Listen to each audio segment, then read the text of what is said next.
Jemi në Kapital në pjesën e dytë, flasim sigurisht për reformën zgjedhore, për konsensusin që sapo është arritur këtë mbrëmje.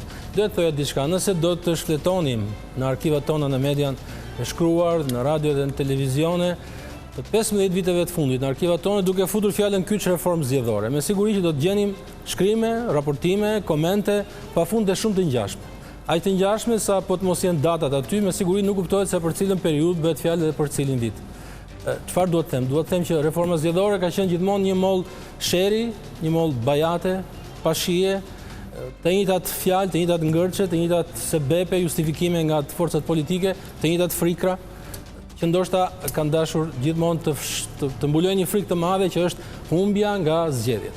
Humbja nga karrika e pushtetit apo humbja nga shansi për të ardhur në pushtet është një çështje tjetër. Megjithatë, sot pra kemi konsensus, kemi marrëveshje dhe duket se palët thonë që do të shkojnë të gjithë në zgjedhje. Kjo mbetet për tu parë. Gjithsesi një konsensus që është arritur fal një ndërhyrje shumë të fortë të faktorit ndërkombëtar me në kryesht edhe Bashkuarët e Amerikës, ja çfarë ka thënë sot numri 1 i diplomacisë amerikane në Tiranë, ambasadori Gjykim. We're very pleased to have seen the political council come to an agreement this evening. This is the result of many hours, many difficult discussions, also many difficult decisions made by every single person who was sitting at that table. Jemi shumë të kënaqur vërtet që kemi parë pra sot që Këshilli Politik ka marrë këtë vendim dhe është bërë kjo marrëveshje e rëndësishme, kjo në sajt e të gjithë atyre orëve pune që janë dhënë nga të gjitha, nga secili prej atyre që kanë qenë. Every single party, every single person contributed much to the discussion. They also, in the end, gave up much. Të gjitha palët, të gjithë personat që ishin të pranishëm pra kanë dhënë kontributet e tyre, por edhe kanë hequr dorë ose kanë dhënë diçka. And they did that in order so that the country could gain, and this is a proud moment. Dhe e bën këtë gjë në mënyrë që të jetë Shqipëria ajo që e merr të mirën, pra përfiton nga kjo gjë. Some will criticize this agreement as not enough. Disa do ta kritikojnë këtë marrëveshje si të jo të mjaftueshme, pra jo aq sa duhet. But when viewed in the big frame, this is a major step forward, and I hope that it will be something that everyone will be able to get behind. Por, po ta shikojmë në një kuadër të gjerë, në kuadrin më të madh, në një këndvështrim më të gjerë, kjo është një gjë nga për të cilën unë shpresoj që të gjithë do t'japin mbështetjen e tyre dhe të gjithë pra do të vazhdojnë ta mbështesin më pas. As far as the United States is concerned, we are also proud of this good deal and we will continue to support you on your way into the European family. Dhe sa i përket Shteteve Bashkuara të Amerikës, ne jemi krenar për këtë marrëveshje dhe ne do të vazhdojmë.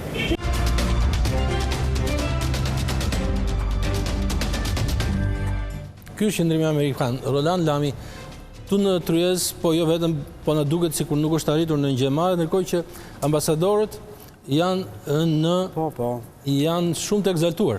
Dhe mirë bëjnë, sepse ne jemi një vend republikë ambasadorësh, të cilët jo për fajin e tyre, por për shkak të paaftësisë aktorëve kryesor politik, të mund t'i detyrojnë ata që t'i japin më shumë rëndësi dakordësisë që dy aktorët kryesor bin dakord me njëri tjetrin, sesa të prekin thelbin e çështjeve për cilën ka interes opinioni publik.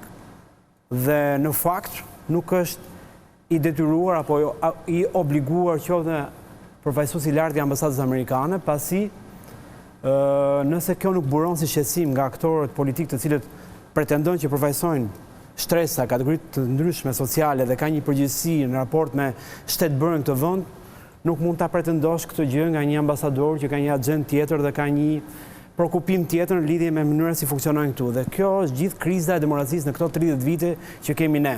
Elementi i dytë, që nuk ka të bëjë më me ambasador, por ka të bëjë me atë çfarë këtu u tha në lidhje me a kemi një status quo me këtë reformë apo kemi një avancim në lidhje me garanci që do të kemi një standard tjetër zgjedhor. Si mendon? Unë gjykoj që duke nisur nga logjika në cilën e vazhdoi Kulluri dhe me drejtë tha, në parim ndryshime në sistem zgjedhor nuk priten në asnjë rast nga qeveria, pasi qeveria I intereson gjithmonë status quo-ja. Për shkak të mekanizmave që ka në përdorim ta kthejnë sistemin në favorin e saj. Aq më shumë në vende si ne, siç e thash, ku sistemi kryesisht është I kontrolluar kryesisht nga partia që është në pushtet, në përgjithësi. Në këtë kuptim do të pritej një reagim ndryshe nga opozita për shumë arsye. Së pari, s'duam ne, na pëlqen apo jo, unë kam analizat e mia në lidhje me sugjerimin për ndryshimin e sistemit zgjedhor, po që rëndësi ka që mendojnë ekspertët apo specialistët, rëndësi ka ndërgjegjësimi, vetdije që është krijuar në opinionin publik, që kemi degradim në kuptimin e përfaqësisë parlamentit, kemi degradim të demokracisë brendshme. Një nga faktorët që e ka shtyrë dhe e ka avancuar më shumë këtë është sistemi zgjedhor, pavarësisht analizave shumë komplekse që bëjmë ne me njëri tjetrin në studime të caktuara. Dhe e dyta, ka një lëvizje që vjen nga shumë grupe, vjen nga thurja në formë një referendumi, vjen nga aktivistët për mos prishjen e teatrit, vjen nga shoqëria civile, vjen nga grupet të caktuara, ekspertët që kanë sjellë propozime, dhe do të duhej kjo ndjeshmëri, ky sensibilitet, kjo nevojë për ta kthyer nesër në preferencë, në besueshmëri dhe në simpati, opozita do ta përkrante, jo qeveria, se ka interes ta bënte këtë. Dhe e fundit, fakti që nuk ka asnjë lajm në kuptimin e ndryshimit të sistemit, unë nuk di se si do të mobilizohet elektorati gri dhe ai I pavendosur në zgjedhje me këtë status quo që tentojnë dy partitë madhe të Ilir Kalemaj, ambasadori tha që të gjitha palët I përshëndeti kanë lëshuar diçka, kanë lëshuar pe. A kuptojmë diçka më shumë për publikun e gjithë, çfarë kanë lëshuar? Çfarë ka lëshuar pushteti dhe çfarë ka lëshuar opozita? Të dyja palë kanë lëshuar popullin. Lëshime të karakterit teknik, si njëra palë kërkonte 10% identifikim biometrik PS-ja dhe PD-ja kërkonte në gjithë territorin dhe mandej u gjetë preteksti që qeveria s'kishte buxhet, dhe doli Komisioni Evropian dhe tha do ta financojmë ne me 15 milionë euro.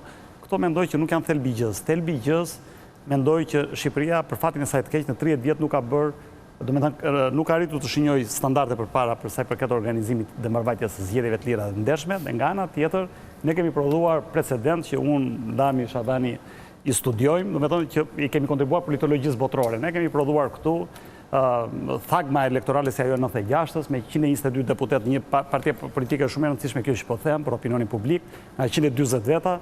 Kemi prodhuar zgjedhjet ato të 97-s, zgjedhjet të 2001-shit, farsa elektorale 2001-shit, kemi prodhuar dushkun e vogël, kemi prodhuar dushkun e madh, kemi prodhuar futje në kolaps të vendit për kryetarin e Këshillit të Bashkisë Fier, do të thënë fshati Rushkull, do të thënë u bë ngjarje botërore dhe hyri Rushdia, më fal, po Rushkull që e përmendte Zhej sot. Rushdia në komisionerët e PD-s u dënuan. E thash në formë metafore, do të thënë që fshati Rushkull në skakierën globale ku diskutojnë këto hyri në apo Rushdie hyri në literaturë. Pra ne kemi prodhuar kaq shumë për studimet komparative politike, sa mendoj që jemi vend unik për sa I përket Pse jemi kaq skeptik në këtë tryezë? Pse jemi kaq skeptik në këtë tryezë për faktin se ku e dim që zgjedhjet vitin tjetër nuk do të jenë vërtet të mira. Mbase është vërtet një kthesë e madhe. Po mund të jenë nuk janë për shkak të reforme më. Kjo është problemi. Pra do të thotë që nëse akoma më keq, nëse zgjedhjet vitin që vjen janë në rregull dhe Basha bie dakord me to, do të thotë që na ka humb 4 vite të jetës kot. Pra, nëse Basha do ishte fut në zgjedhje, do kishte qëndruar në parlament, Edi Rama nuk do kishte kaluar, nuk do kishte ndryshuar kodin penal siç e ndryshoi, sepse do ta pengonte opozita. Nëse Basha do kishte qenë në Këshilla Bashkiak, ndoshta nuk do ishte prish sot teatri kombëtar. Pra, një kosto jashtëzakonshme sociale për gjithë shoqërinë. Kosto për militantët e vetë të cilët besojnë tek partia ose votojnë për këtë parti etj. Një kosto jashtëzakonshme për çfarë? Për të arritur aty ku ishte. Se ky është problemi, pra nuk ka marr asgjë. Nuk ka marr asgjë. Do të thënë, nëse Rama nuk I vjedh zgjedhjet në vitin që vjen, do thotë që nuk do më I vjedh. Por nga kjo pikpamje nuk ka ndryshuar asgjë. Përse ka I dorë që opozita nga kërkesa që ishte dhe dukej gati si vije kuqe, qeveria kujdestare 3 muaj përpara zgjedhjeve duhej që qeveria të lindte pushtetin, një qeveri teknike etj. Si mendon? Unë besoj që se 2 ditë e fundit është harruar, në këtë pikë që jemi sot, kemi nisur këtë udhëtim absurditeti që në 2017. Nuk është sot është epilogu ose le të themi episodi I fundit I absurditetit të marrëdhënies majorancë opozit. E para punës nuk unë kishtë një deja vu. Në 2017 qëlloj që ishte një dështim me qeverinë e përbashkët dhe përdeja më shumë mori kosto se sa përfitojnë në gjë. Tjemi të qartë. Në dyta, administrata publike, policia, shtetit, janë mekanizëm aq i madh sa që duke hequr Aslanin e dësh Hasanin e PD-s nuk besoj se ndryshon gjë as për 1 muaj as për 3 muaj. Sepse, më fal, ky është koment që e bën ti. Por PD-ja, opozita sot, pse hoqi dorë nga një kërkesë që e ka konsideruar të paktën për 1 vit si një vit të kuqe, si një kusht të panegociueshëm? Po, tani, kësaj opozite i është bërë rrugë që vijat e kuqe të shndrohen vijat bardha. Do më thënë, çdo vit kuqe që vendos para Ramës, Rama e shkel dhe shndron vit bardh për të kaluar sipër. Tash kjo, tani unë nuk e di se të them drejtën. Se fillon dhe lodhet njeriu kur thot vërtetën, me sa duket edhe nuk e di, është kemi hyrë në Mos të lodh dora dhe pak nuk duam gënjesht. Dora dhe pak. Jo, jemi lodhur në kuptimin që mbas çdo dështimi ne themi si ka mundësi. Dhe mbas çdo dështimi nuk ka asnjë reflektim. Endri tha me drejtë një gjë, këto 3 vite çfarë prodhuan? E di çfarë prodhuan? Prodhuan një vazhdim të qeverisë Edvin Ramës, një rritje të arrogancës së tij, për shkak se i mungojnë sot të gjithë elementet kontrollues opozitës dhe shoqërisë, opozitës në vetvete. Nuk kemi kontroll parlamentar, s'kemi kontroll parlamentit mbi qeverinë, nuk kemi kontroll mbi gjyqësorin, nuk kemi kontroll në qeverisin lokale, tash jemi të qartë për këtë dhe mbas çdo humbje kontrolli mbi qeverisjen, dhe kjo është detyra kryesore e opozitës dhe institucioneve që duhet garantojnë atë check and balance-in e famshëm e flasim, opozita vërtet fitore. Do më thënë, sa më shumë fitore Edi Rama, aq më shumë vërtet fitore këtë tjetër. Do më thënë, ne jemi futur, të lutem, ne jemi futur në këtë cikël që nuk dalim dot. E dyta, duhet kemi parasysh një gjë. E vetë një mënyrë që opozita të vi në pushtet është që të jetë opozita e qeverisë. Do më thënë, të jetë e kundërta e qeverisjes. Jo të jenë ca emra të ndryshëm. Jo opozit, të jetë kundërt. Të jetë alternativë, e ndryshme. Jo nga emrat, jo nga sigla, nga substanca, nga thelbi. Pra, nëse ti sot ke 74 deputet që ngrën dorën për çdo marrëzi të Edi Ramës në parlament, ti kishe 44, nga cilët po themi 6-7 deputet normal, dhe kishe 34 personazhe portokallie dhe Alpazarit, me që jeni. Çfarë ndryshimi kemi sot dhe pyetja është për të gjithë? Këtë po them. Domethënë, çka ka ndryshuar këto 3 vjet? Pyetja do bëj ndryshe. Çfarë ka ndryshuar nga 2017 kur u arrit konsensusi në atë takim të famshëm mes të dyve? Do të jap fjalën që ka ndryshuar shëllizimi pallati ka shkuar tek ajo themi pa korrekt në kuptimin që mos krijojmë idenë që fajin e ka opozita dhe qeveria është mirë. Le të bëjmë një lloj analize dhe brenda analizës që s'bën opozitë. Patjetër. Le të diskutojmë çdo gjë pak më ftohtë. Në kuptimin që pse ka hequr dorë opozita sot që po flasim nga kërkesa për qeveri teknike. Ka disa arsye. E para që qeveria pretendoi që të kemi një bashkëqeverisje për të administruar zgjedhjet për kushtet në të cilën ishte vendi në 2017-ën, për çdo forcë opozitare mund të ishte legjitime sepse s'kishte asnjë garanci që zgjedhjet do të zhvilloheshin ashtu siç u zhvilluan. Dhe në këtë rast nuk I mbetet barra vetëm opozitës që pjesë e bashkëqeverisjes, por përgjithësi mbetet ai që e shkeli marrëveshjen, që është kryeministri I Shqipërisë, I cili nuk I qëndroi marrëveshjen, me cilin e ndërtoi marrëveshjen me liderin e Partisë Demokratike. Na kujto pak pse e shkeli? E shkelin për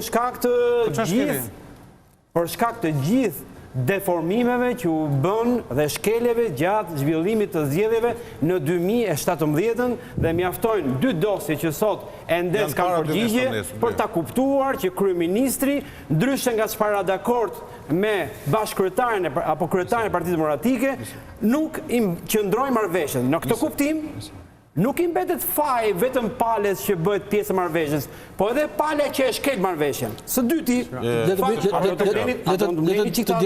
dialogojmë. Jo, të thonë temit vërtetën. Vërtetën patjetër. Ajo nuk ishte kontratë premtimi. Le ta mbyll.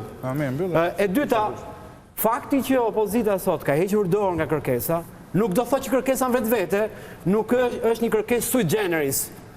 Ka modele vende që në situata krize, mosbesimi politik, krijohet një formacion teknik për administrimin e zgjedhjeve dhe qetësisht palët shkojnë zgjedhje.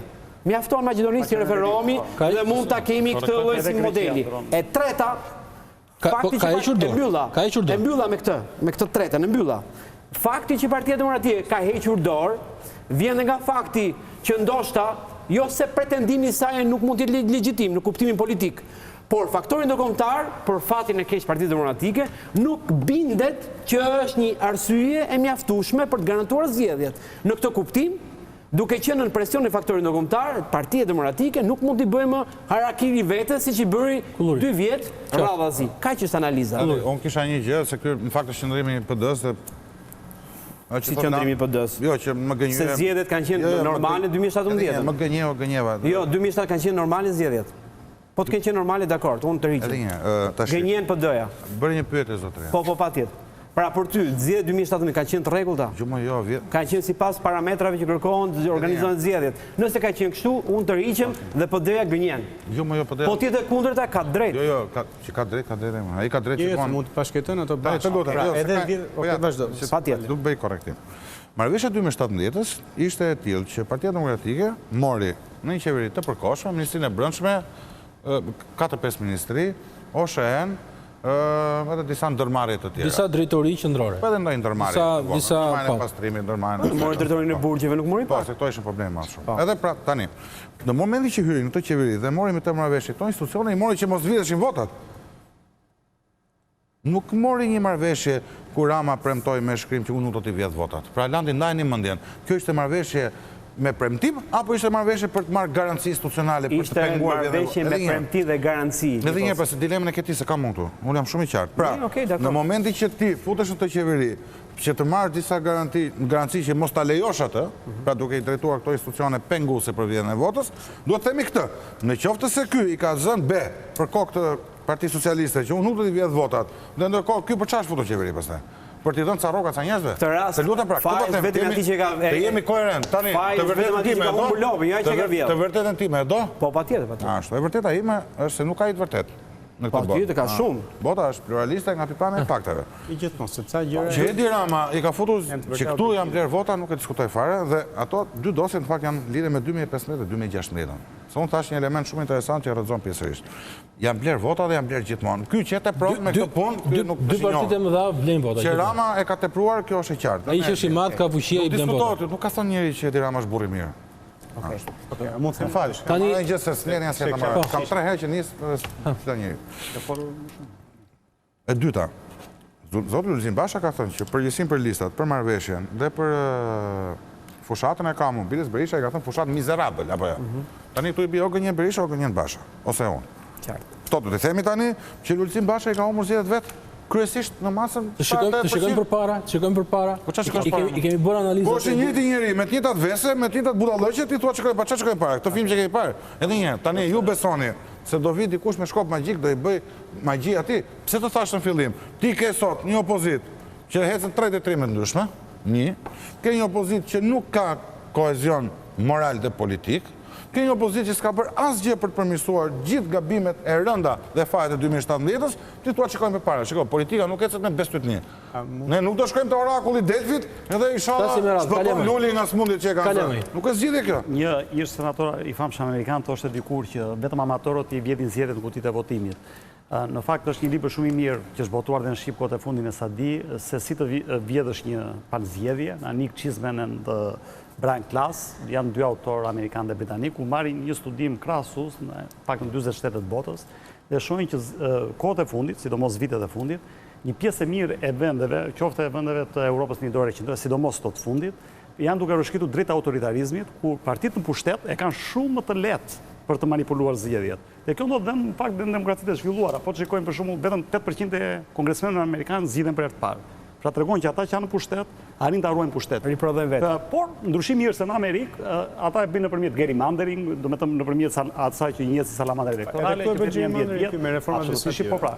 Kurse në vende si Pakistani apo Meksika mund të vrasësh kundërshtarët politik apo Rusia.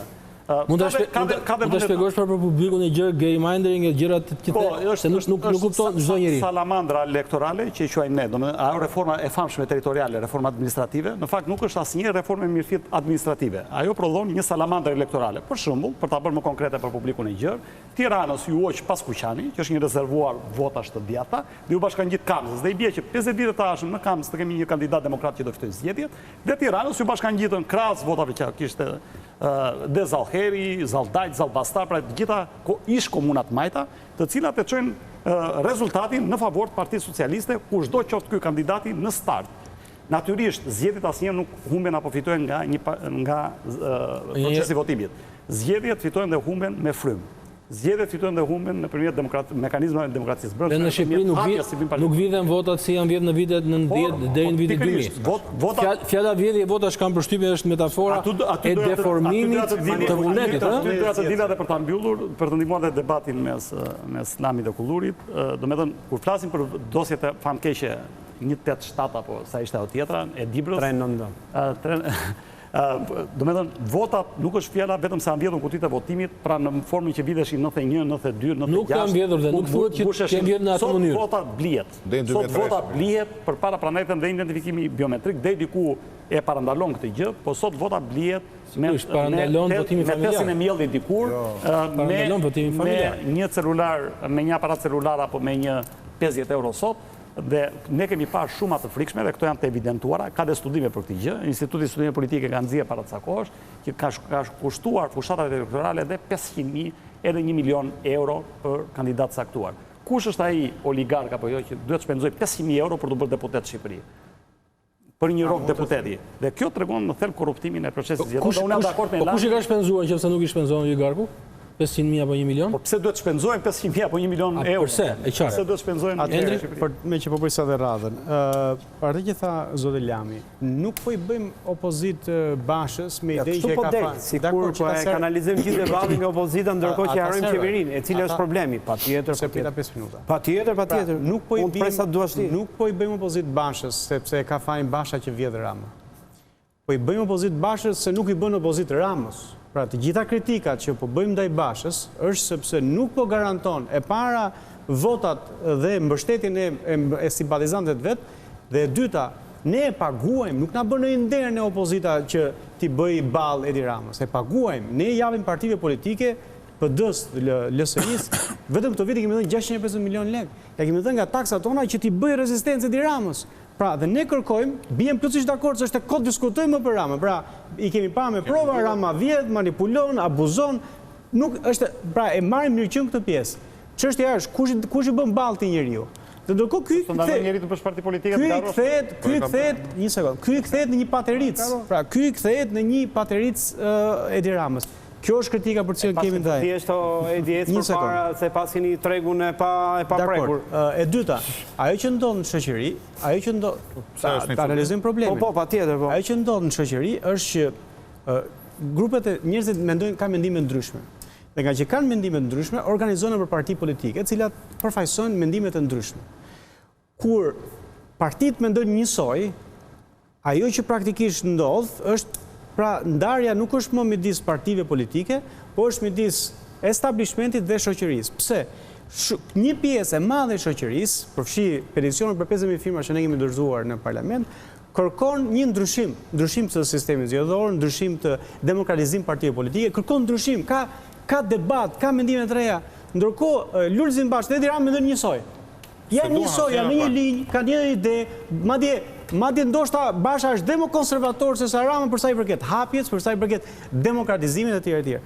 Kjo është fatkeqësia e Partisë Demokratike që ka në krye një njeri që e mban peng dhe mban peng atë dhe mban peng shoqërinë. A pengon kjo aktor të re që futën politik, aktor të rinj? Jo, absolutisht. Por sistemi zgjedhor, mënyra se si këta e kanë kopsitur, është i tillë që t'ju vjedhin votat alternativave tjera, sepse ç'a ndodh? Ato votat, për shembull, Edi Rama në zgjedhjet e fundit me formulë, përveç manipulimin që ka bërë, me formulë, ka marrë 6 ose 7 deputet më shumë se çdo kishte marrë me një sistem tjetër.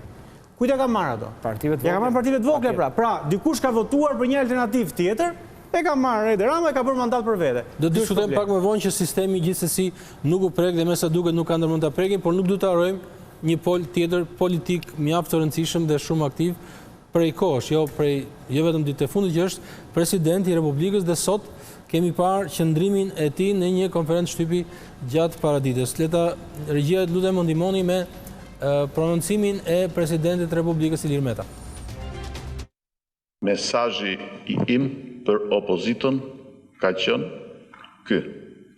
Gjithçka për konsensus, mesazhin propozitën që kur u shkatrua në mënyrë palishme teatri, ka qenë mos bini pre e provokimit të radhës për t'u larguar nga tryeza e reformës.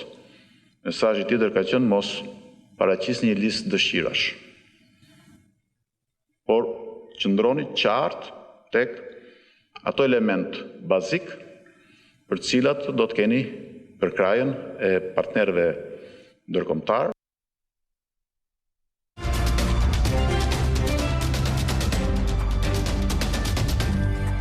Dhe ç'duket e ka ditur presidenti i Republikës që po arrijë marrëveshja dhe thirrja ka qenë mos përpiloni një listë dëshirash. Pra jo çdo gjë që ju shkon në mendje do të plotësohet, dëgjoni çfarë ju thonë ndërkombëtarët. Nga aktorët që janë ditë tani në aktiv, po themi, në jetën institucionale politike, pra nga presidenca, parlamenti e poshtë, nuk e di as mirë apo është keq. Është e drejtë apo jo, por unë di që ajo që kuptojmë është që presidenti ka qenë aktori më racional nga tre palët. Që nga fushata e vitit 2017, formohet që një fushat shumë e mirë. Ilir Metës, jo e LSI-s. Se më sa duket, LSI-a dhe Ilir Meta janë dy gjëra, nuk janë njëjta gjë, janë gjëra të ndryshme. Ka bërë fushat shumë mirë kundër të dy palëve, të cilat në fakt u futën zgjedhje për të goditur LSI-n. Po sot roli ti? Po sa po them parë që LSI-a nuk kanë funksionuar koalicioni PD-LSI dhe i bje me rregull treshi duke qenë se ti ke qenë pjesë e PD-s. Për cilë periudhë flet? Për periudhën që PD-ja dhe LSI-a kanë qenë bashkë në koalicion. Kur? Janë tani mos kanë qenë 2017. Gulzim Basha thot tepsia për Ilir Metën, apo? Po them që koston që mori PD-ja, sa po e the, ishte për shkak të LSI-s. Tani dje që LSI-a koston në bashkëqeverisja. E the pak më parë, po. Po e thashun kur fole për të parë. Eci më tej. Kam folur për bashkëqeverisjen për Bjen edhe një logjik. Çfarë kanë mendje se s'po të marr vesh. Unë s'kam folur për qeverisjen për DPS. Për DLSI. Eci më tej. Jo, që mori kosto LSI-a. Por absolut mori kosto PD-ja në bashkëqeverisje me LSI-n. Kur e kam thënë? E mendon këtë gjë apo nuk e mendon? Sot që kam thënë fare. Apo nuk e mendon? Po më bën pyetje apo po më vën gojë diçka? Jo, e mendon mi që unë kujtoj se flasim më vonë për këtë punë, po sot s'kam folur për këtë punë. Atëre na intereson e ardhmja Kulluri. Na intereson e ardhmja. I bëri një hyrje të shkurtër për 2017 dhe për presidentin. Po them. Tani presidenti i Republikës me sa duket, me ç'kuptojnë ai që dëgjova, e ka ditur që marrëveshja po arrihet dhe thirrja ka qenë përqendroni tek është e natyrshme që tek kushte, kritere, dëshira që realizohen. Si rregull marrëveshja do kishte. Ajo që po them është që presidenti ka qenë më racional në përgjithsisht në sjelljen e tij politike të 3 vjet. Edhe në raport me ndjekjen e mandateve, edhe raport me sjelljen arrogante të qeverisë, ka ditur të jetë më realist ndaj të dy palëve dhe i balancuar. Është në vimësi kjo çështje. Edhe ndaj partisë të tij bile s'ka qenë i ashpër. Ish partisë të tij, po themi sot është president. Edhe sot mendoj që ishte racional. Domethënë opozita mos të kërkojë gjëra të pabëshme dhe ndërkohë e paralajmëron dhe Edi Ramën që je në vëzhgim kuptimin e provokimit të vazhdueshëm që bën edhe opozitës dhe me dhe faktorët ndërkombëtar. Ktu po them, prandaj po them që nga këta 3 aktorët që janë sot kryesorët, kam përshtypjen që nuk e di as mirë apo keq, nuk kam i vlerësim personal, nuk kam domosdoshmë as ta them. Se nuk jam në gjendje ta bëj dot, por besoj që qëndrimet e Metës kanë qenë më racionale, më politike. Për shkak dhe të eksperiencës ti, kam shërën dhe për shkak një balancë politike që e ka fituar. Unë gjykoj që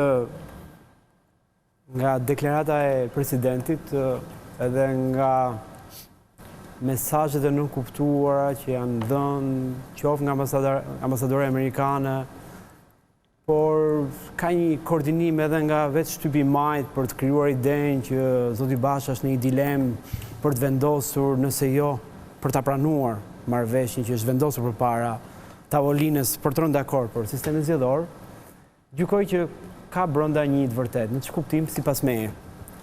Është normale që marrëveshja do të konfirmohej nga opozita, nuk konfirmohet nga qeveria për shkak se ajo e merr iniciativën dhe ajo ka shqetësimin dhe ajo do garancinë. Po të ndërpres vetëm një sekond sepse dëgjova edhe nga Kulluri që të dy po thonin që në një mënyrë apo në një tjetër konsensusi do të arrijë. Mos ta harrojmë që deri dje ka ekzistuar opsioni dhe në komentet politike që opozita dhe mund të mos firmoste. Dhe t'ja linte barën e reformës zgjedhore vetëm partisë dhe mund të shkonim në opsionin që kur bëri vjet e paguaj çmimin vet Sander. I humbi bashkitë në tavolinë, ndërkombëtarët e njohin zgjedhje lokale vet. Këtë po përpiqem të nuk ka qenë sigurt deri në momentin e fundit që do të kishin konsensus. A mund ta vazhdoj se kam frikë se do bim dakord. Nuk e di, po besoj. Me mua unë vetëm duhet moderoj. Dakor, po, edhe pra në kuptimin e parë gjykoj që do ishte e pritshme dhe do të ishte logjikshme që presioni do të ishte më shumë tek ana e opozitës kur futesh në negocim. Aq më shumë ku negocimi është i iniciuar dhe nën presionin faktorit ndërkombëtar, sa do të ishte nga pala e qeverisë. Elementi dytë, po shtroj dhe apo ngrije dhe ideja që mos përsëritet skenari 2019 ku ashtu siç veproi Partia Demokratike opozita duke bojkotuar parlamentin dhe zgjedhje lokale në kundërshtim me opinionin faktorit ndërkombëtar, të mund të ndodhte një herë tretë që ti thonte jo tryezës të negociuar, të imponuar nga faktori ndërkombëtar, që në këtë rast ishte ambasadë amerikane. Dhe në këto kushte, a do të kishim déjà vu nga ana e opozitës dhe Partisë Demokratike. Në krahun tjetër, jemi në një kontekst të ri që nuk kishte në 2019. Konteksti i ri është që në parlament kemi zonjën Hajdari, e cila ka një fluks politik, ka një speech politik dhe krijon një opinion në publik që përfaqëson një fluks opozitar. Dhe në çdo skenar të mundshëm, kur vjen momenti i kalimit të reformës në parlament, sepse marrëveshja në parlament do të materializohet, janë numrat në parlament. Opozitarizmi është në parlament dhe formalisht, siç ndodhi edhe me zgjedhjet lokale apo edhe me çështje të tjera të mëparshme, garantohet mundësia e miratimit të reformës. Kështu që në këtë kuptim Zoti Basha ka pasur një tension të brendshëm të përsërisë precedentin e 2019-s, por me kosto dhe më të madhe, me pasiguri dhe më të madhe dhe më të mëdha akoma. Pra nëse futem në tension me faktorin ndërkombëtar, dhe e dyta, nuk jam lojtar i vetëm në këtë lojë. Ka flukse brenda parlamentit, të cilët kanë mandate dhe mund të flasin në emrin tim dhe të kalojnë një reformë pavarësisht dua apo unë apo jo. Në këtë kuptim e gjykoj që nuk kishte nga të lëvizte. Po, kjo ishte një dinamik e vërtet dhe unë bie dakord me këtë. Çështja është çfarë kërkoi Lulzim Basha nga kjo reformë. Sepse, do të thënë, ne nuk e dim. Ai dole, tha, është një gjë që nuk e kemi rënë dakord akoma. Cila është pazari, çmimi, për çfarë? Pra, normalisht, gjëja e parë që duhet kishte bërë Lulzim Basha në këtë fazë do të ishte një transparencë totale dhe një atashim me interesin e publikut, që ai të fitonte legitimitetin e kësaj betejë. Edhe sikur Edi Rama të refuzonte, në qoftë se Lulzim Basha do përfaqësonte interesin publik, popullor, do fiton, ti ishi sigur, që do ishte fitore për Lulzim Bashën. Do ishte pazar pra dhe tjerë, do ishte fitore për Lulzim Bashën. Dhe diti që ai ka marrë votën në 2017 në qytetarëve, Lulzim Basha duke thënë, këto janë zgjedhjet e fundit, në zgjedhjet e tjera do hyjmë me lista të hapura. E harroi atë. Dhe jo vetëm kaq, shkon në tryezë dhe nuk e kërkon hapjen e listave. Nuk e çuditur personalisht, nuk e shgënjur. Jo, më ajo që dua të them është që pra, kjo nuk është se ne nuk po e marrim parasysh pozicionin e vështirë ku ishte Lulzim Basha, por është fut aty për pazare të cilat ne nuk e dim cilat janë. Pra një mungesë totale transparence, një mungesë totale reflektimi të këtyre flukseve shoqërore, të këtyre kërkesave sociale dhe gjithçka siç ndodhi në fakt me 2017-ën. Deri në darë kishte tjetër artikulim, u fut brenda aty, doli mëngjes tjetër njeri. Ky është problemi. Pra, ky është problemi kur këta edhe politikën, edhe interesin publik e kthej në një gjë që ka një çmim ekonomik dhe kjo është fundi i demokracisë. Ja dhe reagimi Josefina Topallit tani në mbrëmje, 7 vite rresht nuk tha se nuk ka zgjedhje me Edi Ramën, e ka fjalën për Lulzim Bashën. Në funksion të kësaj bëri çadër, revolucion, dogji mandatet e demokratëve, nuk hyri në zgjedhje lokale, i dhuroi Ramës gjithë parlamentin pasi i dhuroi mandatin e dytë, i dhuroi të gjitha këshillat bashkiake, i dhuroi të gjitha bashkitë dhe asot po thot me shkrim se ashtu ishte loja e tjera. Kalemaj. Një faktor ndërkombëtar gjithmonë më tepër në favor të stabilitetit se sa demokracisë, sidomos në rajonin e Ballkanit Perëndimor, mjaft të trazuar kohët e fundit, ne kemi parë që ka për të pasur zgjedhje në Serbi, ka një situatë instabiliteti politik Kosovë, ka një marrëveshje në pikpyetje Kosovë-Serbi, në Maqedoninë e Veriut. Natyrisht Shqipëria, interesi kryesor i faktorit ndërkombëtar, qoftë ky Bashkimi Evropian me 100 problemet e tij. Vetëm një shumë shkurt, unë do të prezantoj shumë shkurt. Ambasada amerikane kërkoi hapjen e listave më burr. Për të përfunduar artikulimin tim, se unë s'do prema. Okej. Pra, me një faktor ndërkombëtar të interesuar për stabilitetin, unë mendoj që dhe gjithmonë duke insistuar te stabiliteti, gjithmonë kjo ka favorizuar partitë pushtet. Kjo ka favorizuar partitë pushtet Gjukanoviçi, që vajti 30 vjet në Malzi, ka favorizuar Vučići, që ka një 20 vjet në Serbi, në pushtet dhe kështu me radhë. Në gjithë pjesën e Ballkanit Perëndimor, ne nuk kemi një ishull i shkëputur nga të tjerët. Natyrisht, unë këtu në këtë linjë pash deklaratën e ambasadores amerikane, kur tha që partia në pushtet ka çeduar apo ka lëshuar më tepër terren në tyrezën e bizetimeve. Vim te Lulzim Basha.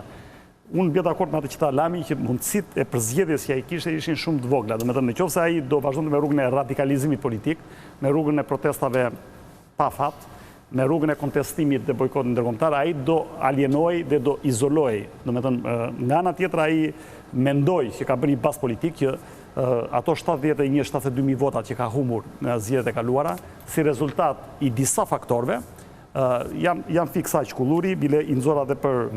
Po, PD-ja ka 528.373 vota, në zgjedhjet e 2013 dhe 2017 PD-ja kishte 456.481 vota, diferenca është 71.000, jo PD-ja vetëm si sigël. Si koalicion janë shifra tjera, po deshet dhe t'i lexoj, po do mbasim kohën. Sa është koalicioni djathtë? 450.000 vota të gjithë partitë e vogla kanë humbur 200.000 vota. Si koalicioni ke 993.000 vota për PS-n, 713.000 vota për koalicioni PD-s, por nuk është kjo, diferenca për ata që na ndjekin, jo për Kulluri, se Kullurin e sjaroj pas asaj. Për të ndjekur linjën që ke, vetëm do të bëjmë. Ka humbur 7, për ta mbaruar, ja vetëm ta përfundoj fjalën. Bëj një pyetje për ndoshta të shërben ty. Pra, ti po thuaj që Basha ka qenë në presion ndërkombëtar. Tani unë po them, ambasada amerikane kërkoi hapjen e listave. Nëse Lulzim Basha do kishte kërkuar, një sekond, do kishte kërkuar premtimin e vet. Do kërthoshte në tavolinë që unë kërkoj hapjen e listave. Mendon që do ta kishte marrë nga kjo tavolinë? Nuk e di, ndoshta do e marri kur diskutohet hapja, kur të diskutohet sistemi zgjedhor, sepse ata kryeza politike nuk përfundon sot. Vazhdoj që do flitet në një moment të dytë për ndryshimin e sistemit zgjedhor. E besoj apo se besoj, Topi është në dorën e tyre, le ta diskutojnë.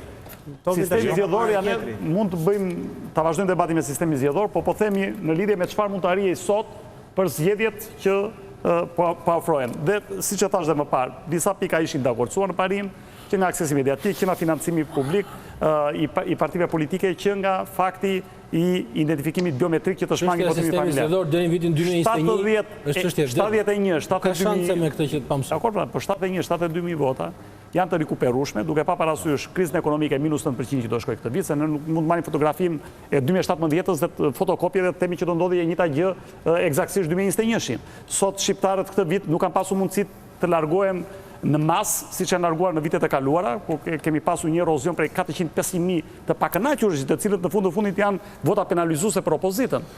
Kështu që mendoj të gjithë këto kalkulime, unë nuk jam Lulzim Basha, nuk di çka ka pasur ai në mendjen në momentin që ka firmosur apo që ka rënë dakord. Por mendoj që këto kalkulime e kanë shtyrë të besoj që këto 71-72.000 vota janë me këtë që ndodhi sot. Për të gjithë, me këtë që ndodhi sot, kush del më i fortë politikisht në projektimin e atyre që do të jenë zgjedhjet e vitit të ardhshëm? Edi Rama apo Lulzim Basha, opozita apo qeveria? Nëse nisim bisedën me një gënjeshtër, unë nuk e vazhdoj dot më. Tash diferenca. Po do t'i përgjigjesh pyetjes? Po jo më t'i përgjigjem pyetjes, po unë atëre shkurt, jo në shifra, por shkurt. Pse? Edhe një më tash. Se të shifrat e ke. Diferenca midis të dy bloqeve në zgjedhjet e kaluara që hyn pa koalicione, se këta dogjën afatin e koalicioneve, nuk është 70.000 vota. 70.000 vota është ndërmjet PD-s dhe PS-s. Ora diferenca Ora ti interesante si se PD-s dhe PD-s. Ora janë 74 mandate me 43, ma janë 30 mandate më pak, ma çfarë po flisim? 30 mandate më pak janë 200.000 vota, ma. Nuk mund të kratosh. Çfarë po flisim më burrë? Kekun dhe byrekun. Do me të ne referohemi PD-s se sistemi politike më duket se Kulluri. E di, patjetër. Po tani të them çfarë mendojnë që ka ndodhur, nga ajo që u kam analizuar. Nuk ka rëndësi. Lulzim Basha ka rënë dakord me Ramën që të lëshonte koalicionet. Duke lëshuar koalicionet, Edi Rama, duke qenë parti e barë, ka marrë 200.000 vota, partive të vogla kanë firuar, i ka marrë. Kjo i ka dhënë një rritje të jashtëzakonshme Edi Ramës, megjithëse ka pas një ulje 150.000 votues më pak. Pra, 150.000 njerëz nuk kanë shku fare me votu. Me shumë mundësi janë djathtë. Po nuk janë 70.000. Zotrin të nderuar. Në 10 minutat që na kanë ngritur, unë dua të projektojmë në atë që është kush doli fituar nga kjo. Kush doli i fituar nga kjo sot dhe pse? Atëherë, për mendimin tim, nuk ka sistem të mirë dhe të keq. Po ti shkojmë në themel çështjes, domethënë natyrisht sistemi listat hapura jep të disa avantazhe, por vetëm me një kusht. Listat e hapura e bëjnë përmirësojnë demokracinë në vend nëse modernizohen partit, nëse hapen partit. Se nëse ti çon një listë të hapur apo të mbyllur, të miratuar në 12 natës nga kryetarët e partive, Rama apo Basha, nuk ndryshon në gjë përveç renditjes së disa njerëzve që nuk përfaqësojnë asgjë përveç vullnetit tyre dyve. Është do të jemi të qartë. Unë besoj këto janë edhe elementare nga pikpamja logjike. Por, nëse partit socialiste, demokratike, të tjerat janë të hapura, janë demokratike, dhe ajo lista mbyllur është listë përfaqësuese, është listë e menduar, natyrisht që unë nuk shoh një problem të domosdoshmëria në ndryshimin e sistemit. Nga kjo pikpamje, ky sistem, ose kjo që ka ndodhur sot, që nuk është reformë, dhe thamë fillim, janë disa stukime të vogla, nuk ndryshojnë thelbin e çështjes.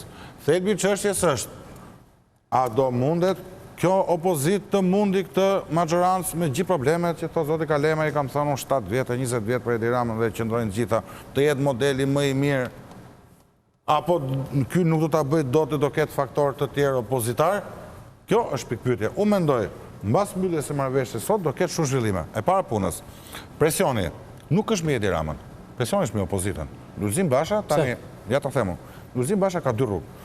O duhet të bashkojë Partinë Demokratike dhe opozitën për të përballur me Edi Ramën, ose të vazhdojë aventurat e Mary Poppins, që thotë zoti Kalemaj, edhe të shkojë drejt humbjes së tretë katastrofike për veten, po jo për veten, për Shqipërinë, se tash të themi një gjë. E fundit e nuk flas më sot. Po kam përshtypjen që nuk e mora përgjigje. Jo më ta thash përgjigje, unë si e shoh çfarë ndodhi vit tjetër. Tu është çështje politike, nuk është çështje sistemi më. Jo, pyetja është jo për sistemin, për vitin tjetër, me këtë që ndodhi sot. Kush doli më i fituar? Kush është sot nuk fort politikisht? Është Rama apo Basha në kuptimin? Është opozita apo Shqipëria? Rama nuk ka çfarë fiton sepse Rama është në vitin 7. Rama nuk ka çfarë. Është në vitin 7 pushteti. Rama do të ruaj pozitën që ka. Ai që do të fitojë terren është opozita. Me këtë të sotshëm po them edhe një herë, Basha nuk fiton gjë. Okej, unë është tjetër kund loja, këtë po them, është legitimiteti politik. Me këtë marrëveshje kemi mbajtjen e status quo-s.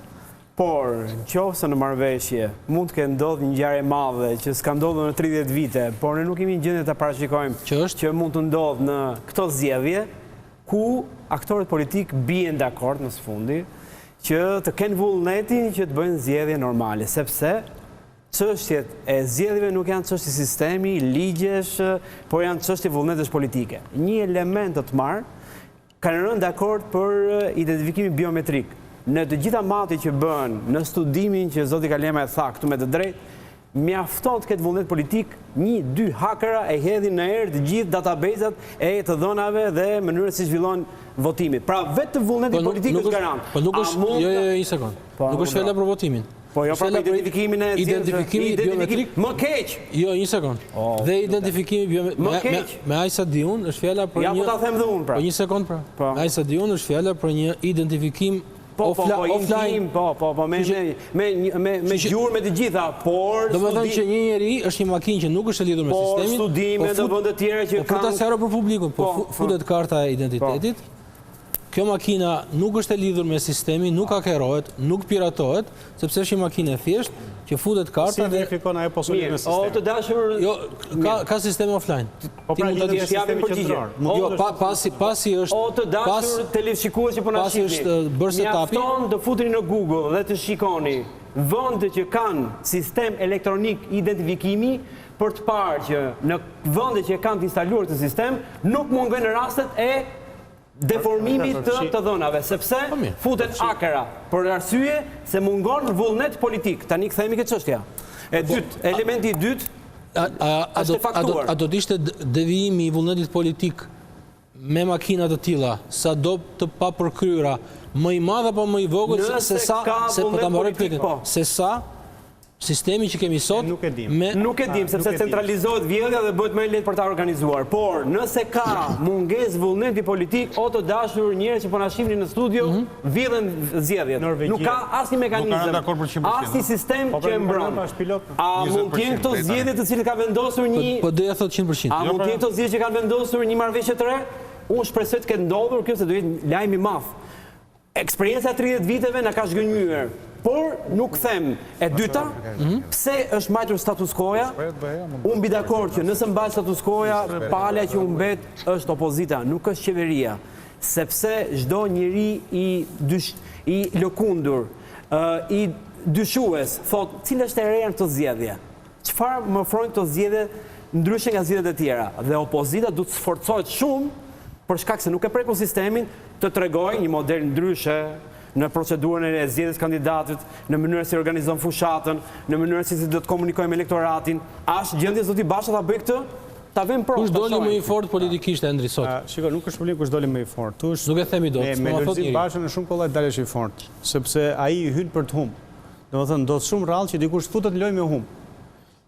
Tani, ajo që ndodh se e tha dhe profesor Landi. Këtu në momentin që nuk ka ndryshim, këtu fiton Edi Rama. Pse fiton Edi Rama? E para fiton legitimitet Edi Rama. Pra e tregon që thot unë s'kam bërë asgjë gjë, unë kam fituar zgjedhjet e mëparshme, njësoj sepse është një sistem. Pra Lulzim Basha është një njeri çakrëqef që del nga parlamenti, hyn nga parlamenti, krijon kriza, kur si funksionon triqet, pra pendohet të kështu me radhë, pa ai thot unë kam qenë në rregull. Sepse në qoftë se Lulzim Basha thot unë do futem në zgjedhje, sepse tani unë fitoj, edhe leti vjetë ky, po ky s'ka për të vjetë se unë do fitoj, do thotë që atëherë nuk fitonte. Pra nuk është fut në zgjedhje se kishte frikë se i vinin votat, por nuk është fut në zgjedhje sepse di që s'fitonte. Edhe është mang fitores, humbjes. Nga kjo pikpamje, këtu legjitimohet Edi Rama. E dyta është ajo që tha profesor Landi, që duke qenë se këta i ofrojnë shoqërisë një gjë, njëri thotë maj këtë që kam, ose s'po dal fare me votu. Dhe momentin që opozita nuk është alternativ, për nuk sjell asgjë të re, atëherë njeriu thotë nuk po dal fare të votoj, siç ndodh pjesa më e madhe e qytetarëve, siç ndodhi, ose po e lidh qerrën me këtë, se ky që ka 8 vjet në pushtet, Edi Rama ka Ilir Kalemaj, ka që 98-ën, fillojnë lidhen fije të gjëra atje dhe thotë këtu ky vend s'bëhet, s'ndryshon asgjë, po të kapi vend punët blet lekët ta çef mirën jashtë. Ky është problemi. Prandaj unë jam i irrituar me Lulzim Bashën, sepse ka pas shansin historik për veten e vet, për partinë e tij, për Shqipërinë, për t'i dhënë fund të tranzicionit 30 vjeçar. Ai ç'a bën do më e zgjat me shiring Edi Ramën, kaq. Nga kjo marrëveshje sot, kush përfitoi? Më shumë. Unë mendoj që kjo besoj është fundi kapitullit dhe fundi sagës arritjes marrëveshjeve politike mes palëve. Mendoj që ka pasur shumë marrëveshje dhe unë bie dakord që është vullneti politika i cili mban marrëveshje të realizueshme ose jo. Unë e përmenda, besoj kam përmendë një tjetër, është një libër i William Poundstone që thotë Gaming the Election, domethënë se si të gjitha sistemet elektorale në thelb janë të korruptueshme dhe ato që në parim, ajo që tha Lami pak më parë, duken më të mirat votimi online, janë më të manipulueshme në thelb apo numërimi votimi elektronik. Ashtu si kundër dhe nuk janë. India me 1.3 miliard banor apo Brazili me 178 milion banor votojnë dhe numërojnë votat për 24 orë dhe nuk kontestojnë. Se problemi i Shqipërisë ka qenë kontestimi i vazhdueshëm i rezultatit dhe mospranimi i humbjes apo nga një palë. Zakonisht pala e dëmtuar apo e penalizuar ka qenë gjithmonë opozita, sepse me përjashtim të rastit të Iglit Toskës që humbi vetë duke qenë ministri i brendshëm, ne nuk dim apo Ramiz Alis me Franco Kroqin në 91-shin, nuk njohim raste të tjera në historinë pluraliste shqiptare që një i fortë, themi një njeri i fortë politikisht të humbas zgjedhjet. Kështu që e parë në këtë sens mendoj që nuk është se ka fitues apo të humbur nga kjo tavolinë. Fitues apo të humbur ka për sa i përket situata politike, tensioni politik, tensioni social, me këtë marrëveshje që arrihet sot, a nuk është pozitiv në këtë klimë të përgjithshme, krahasuar sidomos me një vit më parë, po edhe në vazhdim. Opozita ishte në rrugë, ku kërcënoi destabilizimin e vendit, por edhe ditët e fundit kemi pas shenja aty këtu që edhe mund të kishim shkëndija për një destabilizim për... Ku? Kam parë një shkëndi për destabilizim. Mbas të Qershorit nuk ka pas. Mbas, po, edhe unë jam dakord me Kullurin në kuptimin që opozit, mbas Qershorit nuk ka pasur tensioni vetmi institucion që ka sjell tensioni dhe konfliktin, ka qenë presidenti me maxhorancë. I vetmi që ka bërë lajm në kuptimin politik. Kurse përsa i përkot opozitën... A bie? Tensioni midis presidentit? Nuk e besoj që bie, sepse llogaritë e hapura ndërmjet presidentit dhe maxhorancës janë ende në vazhdim dhe ndoshta do t'i kërkohet dhe për llogaritë veta zotit Meta si president dhe nese si aktor i rëndësishëm politik ta mbajë tensionin në kushtet ku është rënë dakord ndërmjet dy palëve kryesor. Siç ka ndodhur në një gjë të ngjashme që u përmend këtu në zgjedhjet 2017-s, ku lajmi që solli LSI-a në fushat ishte që thyu tensionin që nuk ishte më ndërmjet PS-s dhe PD-s. Këtë rast nuk ketë prapë meta që mund ta rikthejë këtë tension. Do ketë forcë të gjatë që do të paraqitet në zgjedhje. Mbas kësaj do hapi nga ky moment deri në vitin tjetër. Ajo që unë pres të ndodhi, ose disa nga alternativat, variablat janë këto që para punës, një variant të shkojmë kështu siç jemi, do më falni për arrogancën, po e di rezultatin, do kemi po të njëjtin paka shumë plus minus 5, 6, 7, 10 deputet, një rezultat do jetë prapë. Kjo do ishte fundi fundit. Do ishte është apokaliptike për mua. Ishte dëshpëruese për disa politikanë. Unë besoj për shumicën shqiptare, nuk është çështja për mua, që pretendoni nuk kemi ofroni një alternativë. Do kemi pushtet në një ngjyrë, sepse kjo ishte pa precedent apo jo. Cila? Po një ngjyrë që fitoi Rama për shkak se donën secili mbete, edhe dy të botë që do pas vetë një sistem proporcional. Unë shikoj që nëse nuk ndodh gjë nga pikpamja e substancës, unë mendoj që do shkojmë prapë kështu, plus minus 10 deputet, 5 deputet, po nuk shikoj një përmbysje pushteti.